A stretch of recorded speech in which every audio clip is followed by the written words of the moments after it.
우리에게 주신 하나님의 말씀은 누가복음 4장 1절에서 13절까지 말씀입니다. 누가복음 4장 1절에서 13절까지 말씀입니다.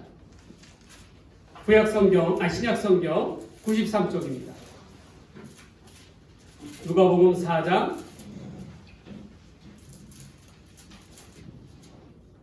1절에서부터 13절까지 말씀입니다.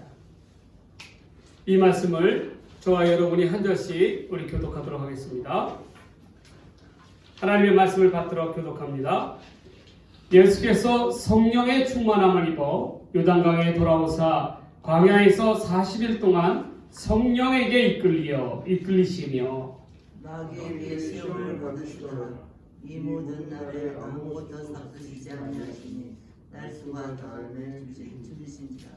마귀가 이르되 내가 만일 하나님의 아들이거든 돌들에게 명하여 떡이 되게 하라. 예수께서 대답하시되 기록된바 사람이 떡으로만 살 것이 아니라 하느니라. 마귀가 또 예수를 이끌고 올라가서 순식간에 천하 만국을 보이며 이르되 이 모든 권위와 이 영광을 내가 네게 주리라. 이것은 내게 먼저 준 것이고 내가 원하는 자에게 주노라. 그러므로 내가 만일 네게 절하면 다 내 것이 되리라. 예수께서 대답하여 이르시되 기록된 바 주 너희 하나님께 경배하고 다만 그를 섬기라 하였느니라. 또 이끌고 예루살렘으로 가서 성전 꼭대기에 세우고 이르되 내가 만일 하나님의 아들이거든 여기서 뛰어내리라. 기록되었으되 하나님의 너를 위하여 그 사자들을 모아사 너를 지키게 하시리라 하였고 또한 그들이 손으로 너를 받들어 네 발이 돌에 부딪히지 않게 하시리라 하였느니라.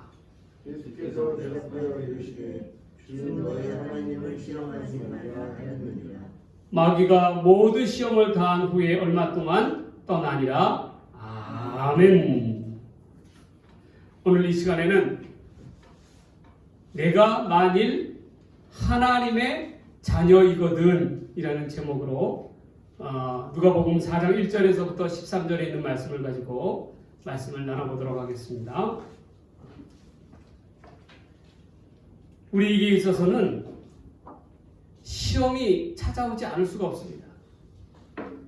그런데 이 시험은요, 하나님께서 주시는 시험은 크게 두 가지 분류가 있습니다.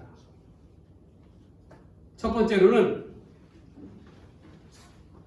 우리의 욕심, 정욕으로 인하여 받는 시험이 있어요. 그러니까 시험이 욕심으로 인해서 온다는 것이죠. 그런데 이거를 영어로 이야기하자면 템프테이션입니다. 그러나 또 다른 시험이 있어요. 이 시험은 어떠한 시험이냐면 성도의 성장과 유익을 위해서 주는 시험이 있습니다. 그것은 하나님께서 주시는 시험인데 테스트라고 이야기할 수 있죠. 예를 들어서 의인이었던 욥이 시험을 당하는 것은 욥을 멸망시키고자 하나님께서 시험을 시킨 것이 아니었습니다. 그의 믿음을 더욱 성숙해 하기 위해서 주신 시험이었죠. 요셉은 또 어땠습니까? 요셉은 억울하게 누명을 써서 감옥살이를 했습니다. 그런데 하나님께서는 그 감옥이라는 그러한 곳에서 그가 장차 이스라엘을 구원할 애굽의 총리로서의 모든 것을 준비하게끔 만들어주셨습니다. 하나님의 사람 다윗은 어떠했습니까? 그는 원수 사울의 그런 핍박을 통해서 그는 광야 생활을 통해서 왕으로서의 훈련을 받는 그러한 시간을 가졌습니다. 우리는 우리에게 주시는 그 시험의 의미를 잘 바로 깨달아야 돼요. 하나님께서 내게 오늘 이 시간 주신 그 시험은 과연 어떠한 의미인가에 대해서 바로 깨달아야 한다는 것입니다. 그러면서 사단은 우리에게 늘 이야기합니다. 어떠한 이야기는 내가 만일 하나님의 자녀거든 과연 이 시험 앞에서 어떻게 하겠느냐. 마귀는 사단은 예수님에게도 그랬어요. 늘 하는 질문마다 시험의 질문마다 뭐라고 얘기하셨냐면, 내가 만일 하나님의 아들이거든 이라는 조건부 전제를 달았다는 거예요. 그래서 오늘 이 시간에는 내가 만일 하나님의 자녀이거든, 우리가 하나님의 자녀로서 우리에게 주어진 시험을 어떻게 대처해야 될 것인가에 대해서 한번 참고해 보고자 합니다. 첫 번째로, 하나님의 자녀에게 있어서는 하나님의 말씀이 우선이라는 거예요. 마귀가 첫 번째로 어떤 예수님께 시험을 이야기하고 있습니까? 내가 만일 하나님의 아들이거든 돌들을 명해서 떡을 만들게 하라라고 이야기합니다. 떡을 만들게 하라.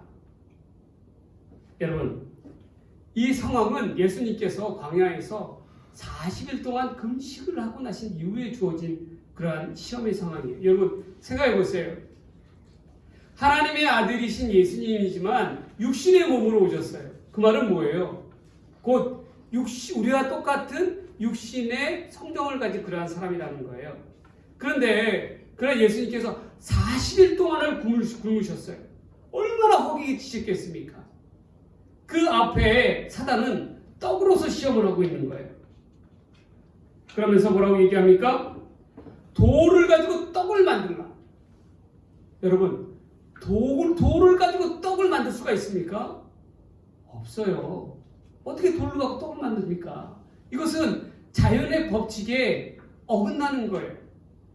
마귀가 여기서 노리는 건 뭐냐면요, 바로 돌을 떡으로 만드는 것은 하나님의 순리, 하나님의 창조의 질서를 뒤엎기를 원하시는 거예요.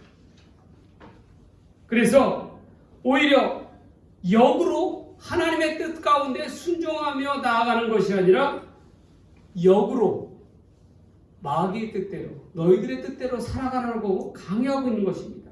왜냐하면 죄의 근간은 어디서부터 왔어요? 불순종에서부터 왔기 때문에 그러는 거예요. 결국 이 마귀의 첫 번째 시험은 뭐냐면, 돌과 같이 무가치한 것을 가치 있는, 사람들에게 의미 있고 가치 있는 떡으로 만드는 것을 통해서 자본주의적인, 물질적인 그러한 관념을 심어주기를 원했다는 거예요. 그러니까 결국 이 말은 뭐냐면, 너희가 살아갈 것은 보이지 아니하시는 하나님이 아니라 너희 눈앞에 보이는 떡을 위해서 살아라고 마귀는 우리에게 요구하고 있는 것입니다. 어떻게 해서든지 그 떡을 취하라는 거예요. 불법과 불의를 저지르는 한이 있더라도 그 떡을 취하라고 있는 것입니다. 여러분, 이 말은 곧 인간이 죄를 범하는 주된 이유가 뭐였습니까? 육체적인 충족을 위해서, 눈에 보이는 것들을 얻기 위해서 죄를 범하지 않았어요? 사단은 지금 예수님 앞에서 이러한 육체적인 욕구를 갖다가 공략하고 있는 거예요. 가장 연약한 약점을 공략하고 있는 거예요. 인간의 육체적인 시험인 물욕에 대해서, 성욕에 대해서 시험하고 있는 것입니다. 사단이 처음 인간들을 갖다가 타락시킬 때 어떻게 했습니까? 하나님께서 먹지 말라고 하는 선과 악을 알게 하는 나무를 갖다가 먹게 하지 않았어요? 너희가 정녕 이것을 먹으면 죽으리라고 하나님께서 말씀하지 않으셨습니까? 그런데 어떻게 했습니까? 사람들은 사탄의 게임에 넘어와서 하나님의 말씀을 순리대로 따르지 아니하고 어떻게 했어요? 자기를 위해서 보암직도 하고 먹음직도 한 눈에 보이기 좋은 그 떡인 열매의 과실을 따서 먹지 않습니까? 이만큼 우리에게 있어서 사단은 시험하는 것을 다 보세요. 나중에 나오는 시험의 모든 종류는 어떠한 것이냐? 눈에 보이는 것, 너희 앞에 보이는 눈에 보이는 것을 요구하고 있다는 거예요. 우리에게 있어서 하나님의 말씀, 눈에 보이지 아니하시는 하나님의 말씀을 따를 것이 아니라 당장 눈앞에 보이는 네 현실 속에 있는 먹고 살기 위한 그러한 문제에 있어서 눈에 보이는 현실을 따르라고 마귀는 우리에게 유혹하고 시험하고 있는 것입니다. 결국 이러한 것들은 우리 시대에서도 어떠하게 다가오고 있습니까? 지금 우리가 살고 있는 세상을 한번 보세요. 얼마나 자본주의적이고 물질적인 그러한 사고가 만연해 있지 않습니까? 사람의 생명보다도 더 중요한 걸 뭘로 보고 있어요? 물질을 보고 있는 그러한 세태예요. 결국 이 말은 무엇입니까? 마귀의 노름 가운데 휘둘리고 있는 우리 세상살이의 모습이라는 거예요. 마귀는 계속적인 사람들에게 이러한 물질적 떡으로서 유혹을 하고 있는 거예요. 너가 정녕 살고자 하느냐? 그러면 하나님을 따르지 말고 뭐예요? 물질을 따르라는 거예요. 물질을, 돈을 의지하며 살아가라는 거예요. 물질을 의지하면서 살아가라는 거예요. 그게 더 가치 있다라고 그러한 생각들을 심고 있는 것이 바로 사단의 계략이라는 것입니다. 그러나 예수께서는 뭐라고 이야기하셨어요? 예수님께서는 기록하였으되 뭐래요? 사람이 떡으로만 살 것이 아니요 하나님께서 주시는 말씀으로 살 것이라고 이야기하고 있어요. 그 말은 뭐예요? 예수님께서 강조하신 것은 눈앞에 보이는 물질로 의지해서 살아가는 것이 아니라 육신적인 그런 것으로 살아갈 것이 아니라 뭐예요? 더 중요한 것이 있다는 거예요. 그것은 바로 우리의 영혼을 살릴 영적인 말씀이 있다는 거예요. 그거를 의지하며 나아가야 한다는 거예요. 하나님의 백성은 육신의 떡보다도 영혼의 떡이 더욱더 중요하다라고 그것을 주기 위해서 예수님께서는 이 땅에 오셨음을 분명히 나타내시는 겁니다. 그래서 우리는 이 땅을 살아갈 때 진정 눈에 보이는 것만이 다가 아니에요. 거기에 현혹돼서 살아가서는 안 된다는 거예요. 우리에게 무엇이 있습니까? 영적인 눈이 있다라는 거예요. 영적인 떡이 있다라는 거예요. 그걸 간과해서는 안 되는 거예요. 하나님께서 인간에게 왜 두 눈을 주셨을까요? 한 눈으로만으로 살아갈 수 있어요. 한 눈을 다치게 되면 한 눈만 가지고도 살아갈 수 있어요. 근데 왜 두 눈을 주셨을까요? 그 의미는 바로 균형 잡게 살아가는 거예요. 어떠한 균형입니까? 우리 안에 있는 육과 영이 균형적으로 살아가야 한다는 거예요. 그렇다고 해서 우리 육적인 것을 무시할 수 없습니다. 그러나 보다 더 중요한 것은 뭐예요? 영적인 것이 중요하다는 거예요. 보이지 않는 것을 믿는 것, 그것이 더더욱 중요하다는 거예요. 하나님의 말씀을 믿어야 한다는 거예요. 우리는 무엇보다도요, 하나님의 말씀 가운데서 사단은 우리에게 늘 물질적인 것으로 시험을 줍니다. 그것을 공략합니다. 왜 그냥 가장 우리에게 간절하고 절박한 그러한 취약점이 바로 물질적인 거기 때문에 그러거든요. 그러나 우리는 이러한 시험 앞에서 예수님과 같이 이야기할 수 있어야 돼요. 우리는 육적인 것만 가지고 살아가는 사람들이 아니라 하나님의 백성들은 하나님께서 주신 영의 말씀, 만나를 먹고 살아가는 사람들이다 라는 것을 분명히 이야기한다는 거예요. 그래서 우리 주님께서는 사람이 떡으로만 살아갈 것이 아니에요. 하나님께서 주시는 말씀으로 살아갈 것이다 라고 이야기하고 있는 것입니다. 떡으로 사는 육신의 생명보다도 하나님의 말씀으로 사는 영혼의 생명을 추구하는 저와 여러분들의 삶이 되기를 주의 이름으로 간절히 소망합니다. 소망합니다. 두 번째로 마귀의 두 번째 시험은 뭐였냐면, 우리는 꼭 기억해야 될 것은 하나님의 자녀는 누구만을 섬깁니까? 하나님을 섬긴다는 거예요. 마귀가 두 번째로 뭐라고 이야기합니까? 예수님을 저 높은 곳으로 데리고 올라가서 뭐래요? 나한테 절만 해라. 나한테 절을 하면 이 모든 것, 이 땅에 있는 이 모든 것을 너희에게 다 주겠노라 라고 이야기합니다. 그때 예수님께서 뭐라고 말씀하십니까? 기록된 바, 성경에 기록되어 있을 때 주 너희 하나님께만 경배하고 다만 그를 섬기라 하였느니라 라고 이야기하고 있어요. 여러분, 이 말은 뭐냐면요, 마귀가 두 번째 시험은 무엇을 가지고 우리를 공략하고 있냐면, 이제는 앞서서 물질을 가지고 공략했다면 이번에는 명예를 가지고 공략하고 있다는 거예요. 명예요. 세상의 인기와 세상의 영화와 세상의 요구, 세상의 바램대로 살아가라고 요구하고 있는 것입니다. 여러분, 당시에 예수님께서 살아갔던 시대적 상황은 어땠습니까? 유대인들은 예수님을 어떻게 바라다봤냐면 자신들의 왕으로 바라다봤어요. 이 왕의 모습은 영적인 왕의 모습이 아니라 하나님의 아들로서의 모습이 아니라 뭐예요? 자신들의 욕심을 채워줄 정치적인 왕의 모습으로 바라봤다는 거예요.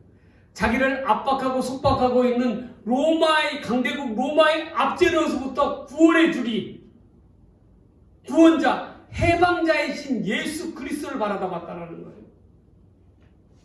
마치 다윗 왕과도 같이 전례가 없는 강력한 왕을 요구했다는 거예요. 이는 예수님을 따랐던 제자들의 모습 가운데서도 나타납니다. 제자들은 스스로 다투었다고 하죠. 자기네들끼리. 무엇 때문에? 누가 더 큰 자인가를 두고. 누가 과연 예수님께서 왕이 되셨을 때 오른쪽 자리, 왼쪽 자리에 앉게 될 것인가에 대한 그런 자비투담을 했다는, 그 말은 무슨 말입니까? 결국에는 예수님의 제자들조차도 명예욕에 사로잡혀서 살아갔다라는 거예요. 심지어 예수님을 믿지 않았던 세상 사람들은 어땠겠어요? 더더욱 그것이 심했겠죠. 마귀는 예수님에게 높은 곳에 올라가서 그 세상 모든 천지를 다 보여주면서 딱 그 얘기한 거예요. 내가 나에게만 절하라. 그럼 내가 이 모든 것을 주리라. 이 모든 것을 준다라는 것은 뭐예요? 세상 사람들이 말하는 모든 욕망들을 내가 다 들어주겠다라는 거예요. 새로운 강대국적인 나라를 세우게 한다 그러면 그 나라도 세워주겠다라는 거예요. 그런데 예수님의 대답은 무엇이었습니까? 그것보다도 더 귀한 것은 뭐예요? 하나님이시라는 거예요. 하나님의 사랑이라는 거예요. 자기는 이 세상 모든 것보다도, 모든 영화보다도, 영예보다도 무엇을 더욱더 중요한다고? 하나님의 사랑을 더 귀히 여긴다라고 선포하고 있는 것입니다. 이 세상의 자기의 주인은 세상이 아니라, 세상의 명예가 아니라, 영화가 아니라 하나님의 사랑이 더욱더 귀하다라고 선포하고 있는 거예요. 그러한 까닭에 마귀의 시험으로부터 예수님은 자기를 지킬 수가 있었던 거예요. 예전에 미국에 아주 큰 백화점을 지니고 있는 그러한 갑부가 있었습니다. 그에게는 아들이 있었는데 이제는 그 아들이 나이가 차서 며느리를 보게 되었어요. 그러자 백화점 주인인 아버지가 이 며느리를 갖다가 백화점으로 불렀습니다. 그리고 뭐라고 얘기하냐면 백화점을 일일이 다 구경시켜주면서 좋은 것, 값진 것 다 보여주는 거예요. 그러면서 하는 얘기가 뭐라고 얘기하냐면 내가 온 김에 선물을 주고 싶다. 내 결혼 선물, 네가 가장 이 백화점에서 바라는 것, 원하는 것, 가장 귀하게 생각하는 것, 얼마가 들더라도 얼마의 값어치가 있더라도 좋다. 내가 무조건 내한테 주겠다. 무엇을 원하느냐? 라고 그렇게 그 며느리 될 사람에게 물었습니다. 그랬더니 그 며느리가 뭐라고 대답했는지 아세요? 내가 가장 원하는 것, 내가 가장 귀히 여긴다는 것은 다름이 아니라 당신의 아들입니다. 라고 이야기했던 거예요. 얼마나 지혜로운 대답입니까? 여러분 생각해 보세요. 아들이 나의 남편이 되면 백화점에 있는 그 모든 것들이 뭐예요? 다 내 것 아닙니까? 그렇잖아요. 여러분 생각해 보세요. 그러니 뭐 작은 거, 뭐 조금조금 그게 뭐 눈에 들어오겠어요? 아들만 있으면 뭐예요? 다 내 것이에요. 마찬가지예요. 이 예화의 중심은 무엇입니까? 이 땅의 모든 것의 주인은 누구셔요? 우리 하나님이셔요. 그러면 하나님의 아들이 되는 우리는 뭐예요? 이 땅의 모든 것에 뭐예요? 주인이라는 거예요. 그러한 까닭에 아무리 사단이 세상의 명예를 갖고 영화를 갖고 우리를 갖다가 유혹한다 할지라도 하나님의 사랑을 대신할 수가 없는 거예요. 지혜로운 인생은 하나님 앞에서 지혜로운 인생은 이러한 인생이라는 거예요. 하나님께서 하나님만이 최우선입니다 라고 고백할 때에 하나님께서는 이 땅의 모든 것을 하나님의 자녀에게 주신다는 거예요. 그러한 까닭에 예수님께서는 이야기하시는 거예요. 기록되었을 때 주 너의 하나님께만 경배하고 그를 섬기라 하였느니라 라고 말씀하신 까닭이 여기에 있는 것입니다. 우리는 무엇보다도요 세상 만물의 그 좋은 것에 우리의 마음이 넘어갈 것이 아니라 우리에게 있어서 가장 중요한 것 하나님만을 바라다보며 나아감으로 말미암아 이러한 세상 명예에 대한 시험으로부터 이겨내는 저와 여러분의 삶의 모습들이 되시기를 주의 이름으로 간절히 축원합니다. 축원합니다. 마지막 세 번째로요. 세 번째 시험은 무엇이냐면 하나님의 자녀는 무엇으로 이겨냅니까? 순종으로 이겨내야 된다는 거예요. 결국 이 말은 뭐냐면요. 마귀가 세 번째 예수님을 갖다가요. 예루살렘 성전 꼭대기에 올려놓고 뭐라고 얘기하냐면 뛰어내리라. 뛰어내리면 천사들이 너를 지켜주리라. 네가 만약 하나님의 아들이거든 예수님에 대한 정체성에 대해서 도전하고 있는 거야. 내가 만약 하나님의 아들이거든 뛰어내려라. 뛰어내려도 너는 다치지 아니할 것이다 라고 이야기하고 있는 것입니다.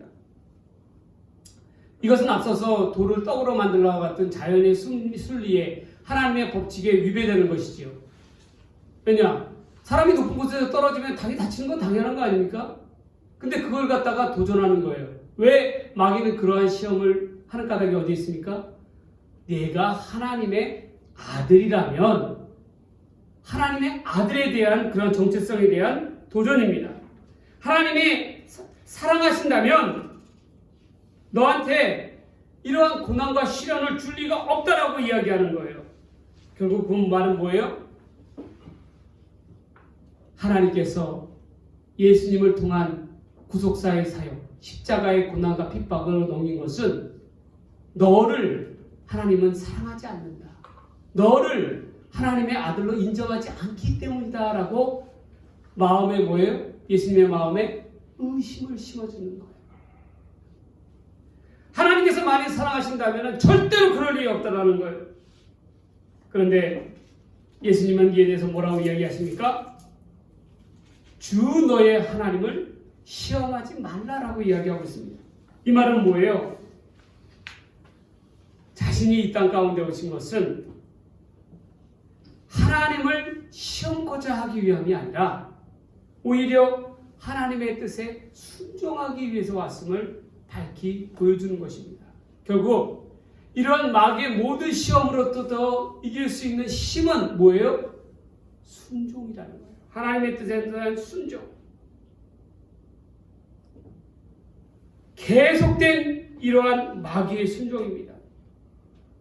하나님은 이 마귀는 예수님을 통해서 이 예루살렘 성전 꼭대기 위에서 올라가는 것 결국 뭐예요? 거기에서부터 우리들을 갖다가 어떻게 해야 돼요? 시험하는 거예요. 하나님의 임재 앞에서 만일 하나님께서 우리를 하나님의 자녀로 삼아주신다면 왜 이러한 고통을 너에게 주셨느냐?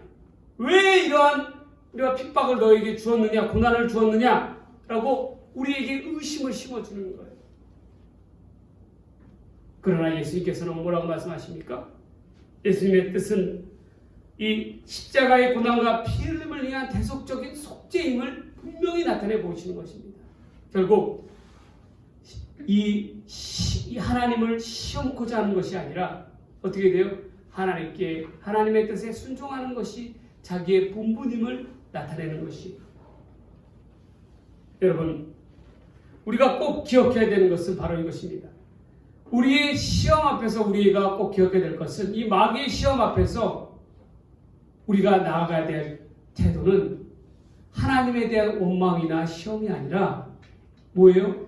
하나님의 뜻에 순종하며 나아가는 거예요. 그럴 때 우리는 마귀의 시험으로부터 이길 수가 있습니다. 그런데요, 결국 이 모든 시험을 이긴 이후에 마귀가 예수님으로부터 떠나가지 않습니까? 그런데 여러분 본문을 한번 잘 살펴보세요. 13절 말씀을 보세요. 마귀가 모든 시험을 다한 후에 얼마 동안 떠나니라 라고 얘기했어요. 완전히 떠나는 게 아니라 얼마 동안 떠나요? 얼마 동안이라는 무슨 의미입니까? 마귀의 시험이 이 세 가지의 시험에서 끝나지가 않았다는 거예요. 결국 계속적인 시험 가운데서 놓여 있었다는 거예요. 그 말은 무엇이냐면요, 예수님이 사역하는 공생의 기간 동안에 마귀는 직접적인 시험을, 세 가지의 시험을 하지 않습니까? 거기서 예수님께서 이겨내시니까 어떻게 돼요? 이제는 간접적으로 뒤돌아서 사람들을 이용해서 예수님을 계속적으로 시험하지 않습니까? 그것도 똑같은 내용을 가지고. 그렇지 않아요? 보세요. 나중에 예수님은 누구로부터 시험을 받습니까? 유대인들, 종교 지도자들로부터 도전을 받지 않습니까? 네가 정말 하나님의 아들이냐 아니냐, 정체성에 대한 물음을 받지 않아요. 그리고 또한 어떻게 합니까?